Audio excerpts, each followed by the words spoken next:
Hey everyone, it's the Bat, and I'm back with another video. Video is a lot different than my usual hauls or whatever. This is more of a conundrum. Sitting back thinking, this has always been in the back of my mind, and I've been wrestling with it for a while. But I was watching Don the Comic Book Junkie's video where he had made a video in response to someone else about what are you going to do in the end with your comic books at the end run? What is your goal?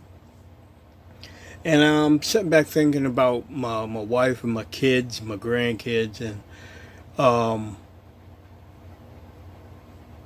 and so far, I mean, my children are aware of comic books. They like comic movies. They might read a comic book here and there, but as far as collecting comics, no, that's not happening. And they don't really show that type of interest to want to deal with this if I pass on. And I don't blame them. I mean, even with my interest in comics, sometimes this can be a daunting task. Trying to keep up, organizing, and whatnot. You know, it can be a pain at times. Even though I love the hobby and I love collecting, but I've noticed that my collecting has changed throughout the years. I mean, when I was a little youngin', buying comic books and reading them and just stacking them up somewhere. That's how it was, you know. And then later on, I started developing an interest in runs. You know, trying to keep up with a storyline and keeping that main character's books going and collecting them. So that's why a lot of my older books that I have in my other room, those are I call the core books, because those are the books that I had when I was a preteen, teen to college years. And they're basically runs. In between the end of high school and more or less into college, kind of weaned away from runs. I still had a few that I kept runs going. But for the most part, it was looking out for a book that had a substantial meaning to it, a key character popping up, or first appearance of a character or whatnot. Because back then, another character appearing into another character's comics was rare. It wasn't like now. It's like everybody is everywhere. You know, it's no big thing about another character showing up into another character's comic book. So now I'm more or less, I still buy maybe 2 or 3 runs, but for the most part, I am more into trying to find a book with some meaning to it.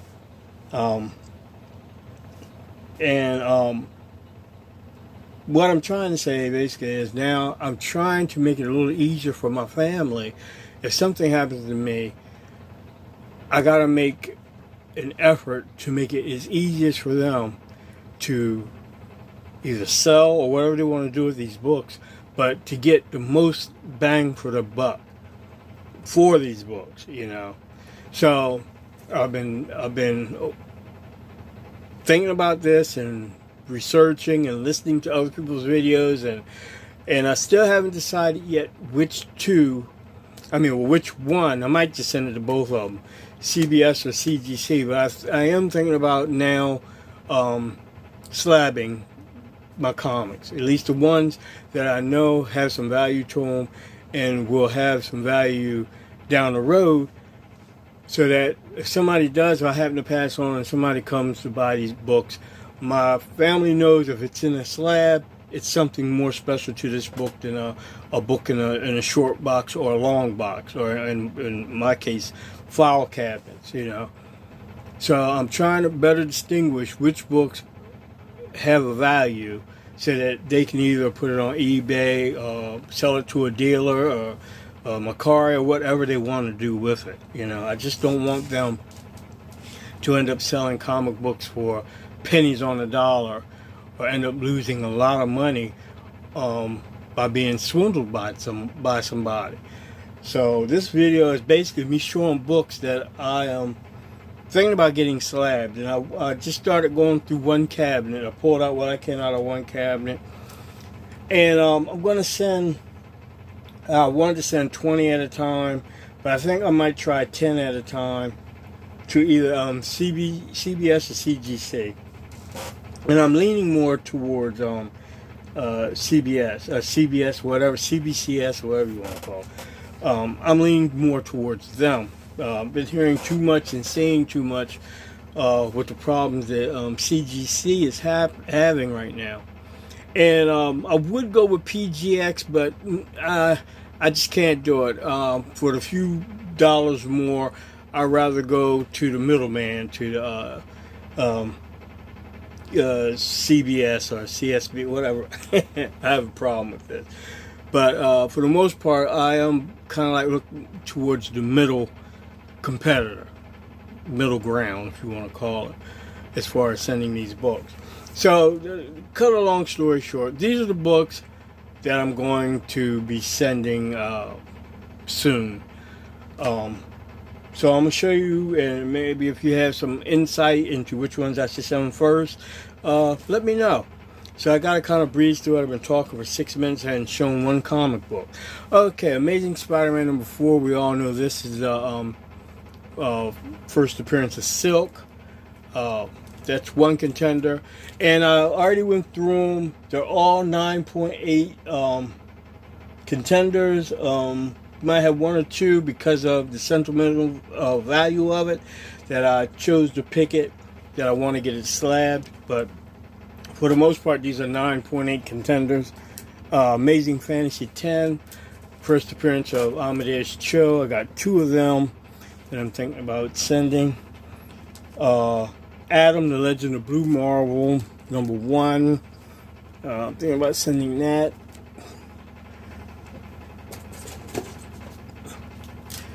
Number 2. Number 3. And number 5. I'm missing number 4. The Amazing Spider-Man, 298. 299. 301, the newsstand. And 301, the direct edition. I got a lot of them, so like I said, I'll probably just take it from the top and just go for the first 10, just send them. This book has been under a lot of controversy this week. But Amazing Spider-Man 601 with J. Scott Campbell cover and his art being criticized. I don't know. I don't get it. Comic art, for one thing, is not going to be a character in a comic book. If you notice, they're not proportionately accurate to a human body. You know, it's just not that. Of course, he's overemphasizing a certain situation. You know, but I mean, whatever. Move on. I'm not even going to go into this debate with that one. Batman 635, first appearance of oh my gosh, golly, Red Hood. Jeez me, Christmas. I got the heat on. I got to turn the heat off. Excuse me for 1 sec. Oh, Batman 655, first Damian Wayne. Bart Simpson's Treehouse of Horror, issue number 1. The Middleton Batgirl cover for issue number 23. Battle Chasers, issue number 1. And the variant issue for number 1.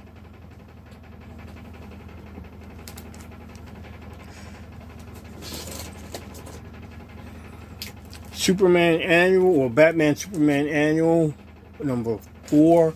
First appearance of, well, actually an appearance of Batman Beyond. Good art germ cover. Batgirl Adventures #1. Batman and Robin Adventures #21. Another Batgirl cover.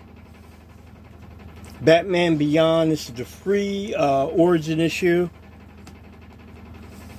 And Batman Beyond, excuse me, #1, the direct edition. Kanto, #1.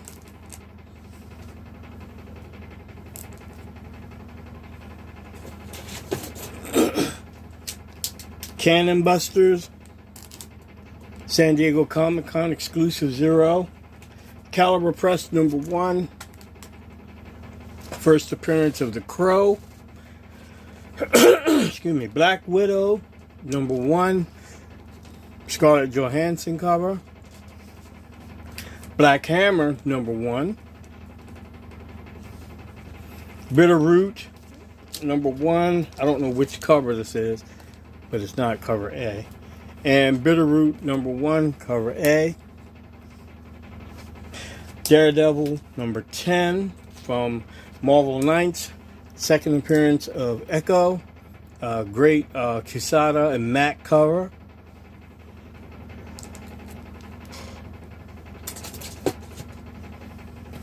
Danger Girl, G.I. Joe #3.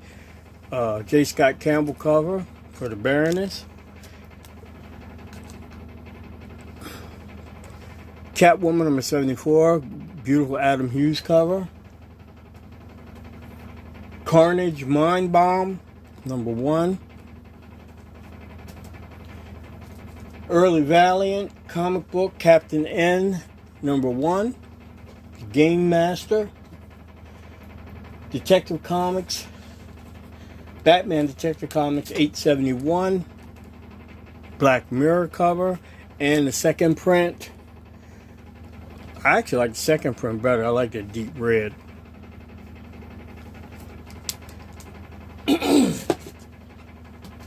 Detective Comics #880. The Jock cover. DC Superstars of Magic Giant issue #11. Zatanna cover. DC Special, The Untold Origin of the Justice Society.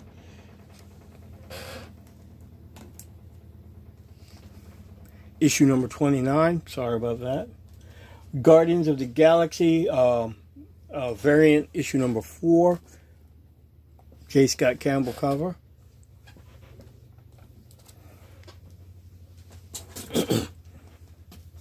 Green Lantern #51, the DC Universe logo variant. Green Lantern New 52, issue #20. I think it's the first appearance of Jessica Cruz. Issue #20 again. It's the combo pack, still in the bag. It says the only thing, if I put that in, they're going to take it out of the bag, or I'm going to take it out of the bag. So I may not send this one at all, because I do want to keep it in the combo bag that it came from. They came with it, I'm sorry. And I got the it's the second print of issue #20. So that book I'm going to take out. I'm not going to send that anywhere. God of War #1. G.I. Joe, Great American Hero, issue #2, the cover B. Adam Hughes, Baroness cover. Alex Ross cover for Game of Thrones #1. Gargoyles #1, the direct edition. And Gargoyles #1, the newsstand.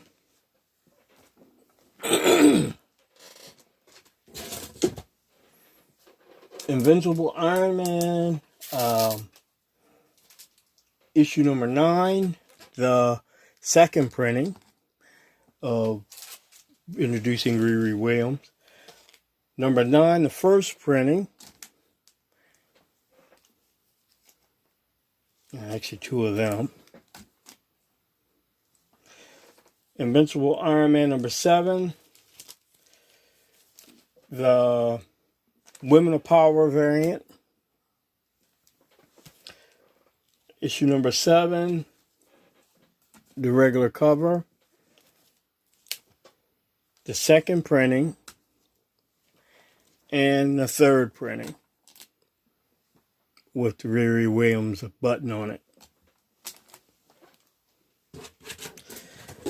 Like I said, I don't know which 10 I'm going to send first, but if you see and know or whatever, send me a message.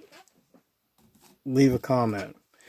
Infinite Crisis number 5, first appearance of, what's his name? Jaime Reyes, the new Blue Beetle.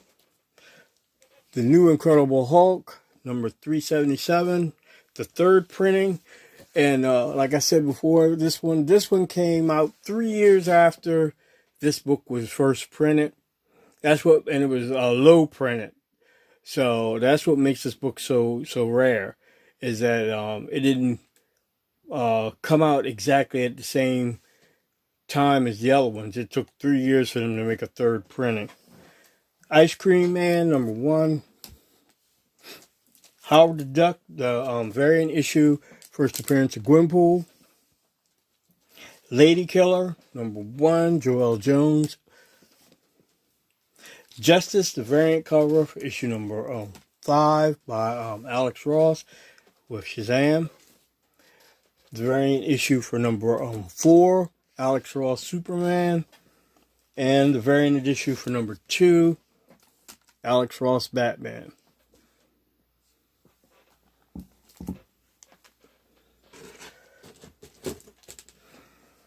JSA Classified number 1, Adam Hughes cover. Beautiful Power Girl. Sketch cover for number 1. Iron Man, the variant for issue number 5. The Cho variant. Miracle Man number 15. When Kid Miracle Man devastates an entire city. It shows mass killing, and when this book came out, it was just something totally different. Marvel Superhero Secret Wars number 8. Marvel Point Now number 1. First appearance of Kamala Khan.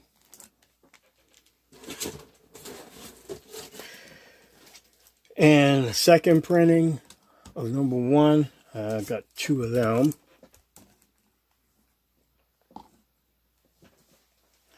Okay.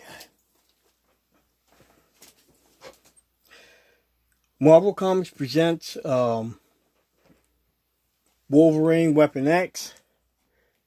And the funny thing about this book, X-Men 205 is actually before this. And this X-Men 205 was drawn by Barry Windsor Smith. And this kind of connects to this. Even though this is the first appearance of Weapon X in this issue, I think the X-Men 205 is actually the first beginning of it. Case in point, if you want to check it out. Paper Girls, number 1. In fact, let me see if I can find that book. I'll show you what I'm talking about. X-Men 205.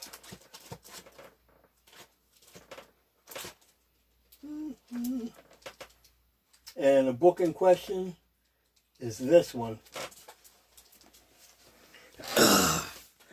This is X-Men 205. And it dealt with Wolverine's origin to a point. And it was out about a month or 2 before this one came out. For those inclined to get the whole series. Paper Girls number 1. NYX number 4. Love this cover. I had number 3 and made a choice which one I wanted to get rid of. Even though number 3 was the first appearance, I love this cover, and this Middleton cover is just beautiful. Naomi, #1, and #1, the third printing.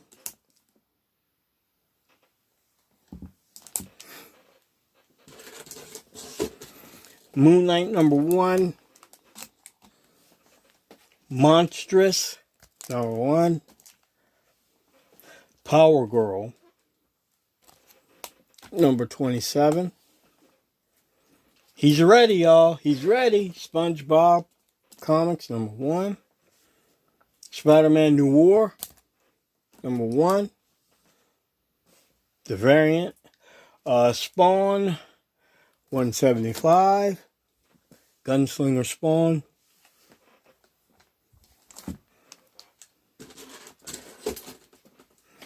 Sonic the Hedgehog, #0. And Sonic the Hedgehog, #1. Solar Man of the Atom, issue #60. I think this was the last issue. Superman the Man of Steel, #18, the DC Universe variant.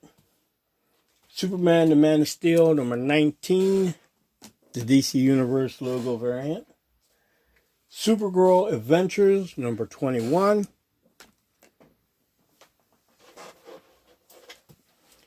Oh, what is out?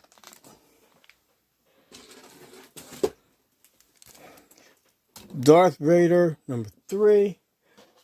So, like I said, I was normally a person who just wasn't really into the slabbing aspect of comics, but I do see the good purpose that they do serve, and now that, like I said, my collecting habits have changed, I still buy comics and probably will buy comics until the day I die, but for the most part, I got to start thinking about the ones that I do have and setting them up for, like I said, when I'm gone, and make it easier for them to identify which books are worth something versus the ones that are really maybe dollar bin or $5 bin books or whatever. So Darth Vader #3 and Darth Vader #3, the third print.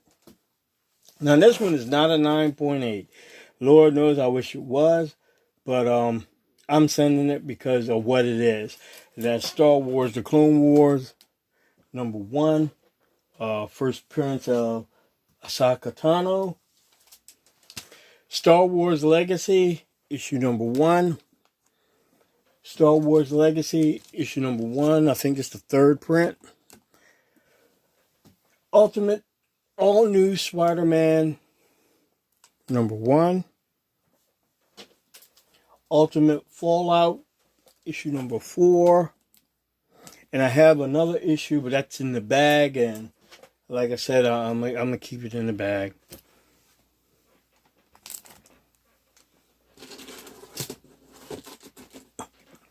Tomb Raider Journeys. I just love this cover. Issue #1B.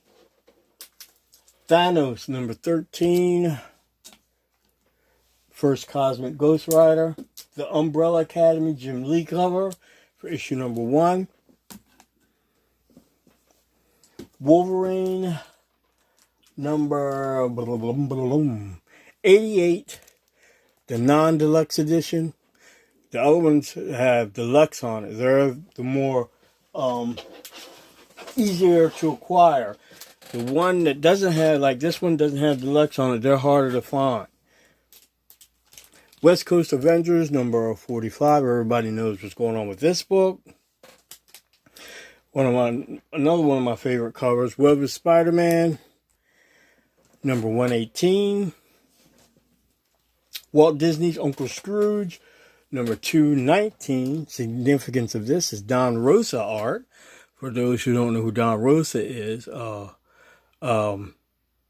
it's not Don Rosa. Yeah, okay, it is Don Rosa. I'm thinking about the other Carl Barks. Don Rosa is like Carl Barks is the ultimate Disney Duck artist.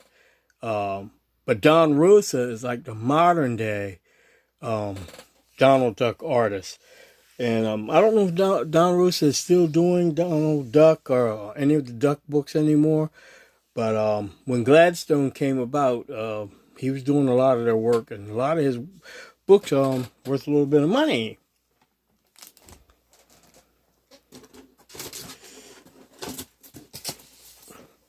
Venom and Carnage, #1. This book is like got super hot now, I guess because of the movie. And issue #2. Venom #1, the variant cover. Vengeance #1. First appearance of America Chavez. This book might not get a 9.8, might be a 9.6. There's no it's got a little bit of spine ticks, but they're non-breaking. Probably could come out with a press, but I think it'll probably get a 9.6. Usagi Yojimbo #1. Zatanna #16. Exo Manowar #1. And out of this batch, finally, Wolverine #8 with Patch and Mr. Fix-It. And that's it, guys, for now. I'm through digging through this one file cabinet. I already got like one short box. This all makes like one short box worth of books. I'm not going to pull any more out until I get these guys going. And then I'll start pulling more books out and making more videos for this. But like I said, I would love anybody's input on which ones I should send first, or ones that you like, or some that you don't think should be sent. Because I try to make it so that I try to send a book that's worth over $100 once it's been slabbed. It's not worth me sending a book that isn't even worth the price of the slab. So I try to keep that in mind, and I also try to do a little quality control. Man, this is a beautiful cover. I'm sorry, I just had to show it. This is for my other video, but man, I just love this Art Germ cover. Man, that is so nice. But getting back, sorry about that. Getting back to what I was saying. Yeah, I'm getting up there. I'm not no spring chicken like a lot of y'all young guys out here, you know. I'm one of the oldsters, and I'm not that old, but I'm old enough, you know, to know I got to start making moves.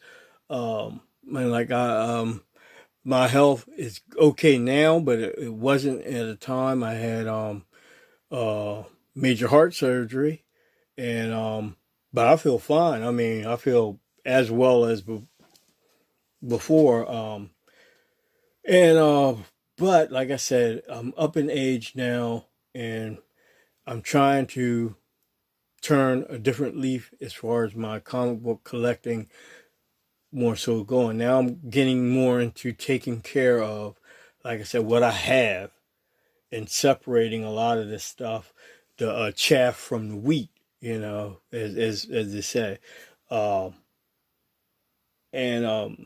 That's it. I hope you enjoyed the video, my little comments, maybe some food for thought, because I mean, we're all gonna come to this point, you know, and you're gonna have to make a decision, you know, because if you don't, somebody's gonna make the decision for you. And I'm telling you, if your family is not inclined to comic books, and it's a lot of them that you got, they're gonna get rid of them for pennies on the dollar just to get them out of the way, you know, just because you have a passion for it.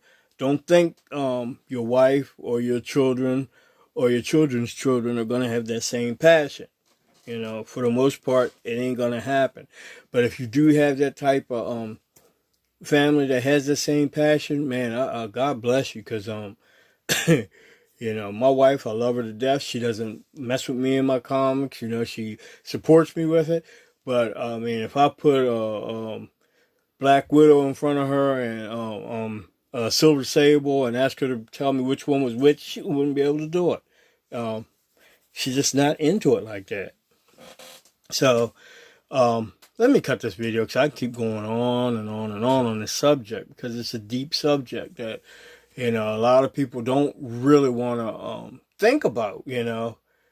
But I mean, it's inevitable, you know, like Mr. Anderson said, you know, to Neo, it's inevitable. Okay, guys. Send me a comment, like, dislike, whatever, you know. And I'm gone. Y'all guys be well. Take care. Catch you on the next video. Goodbye.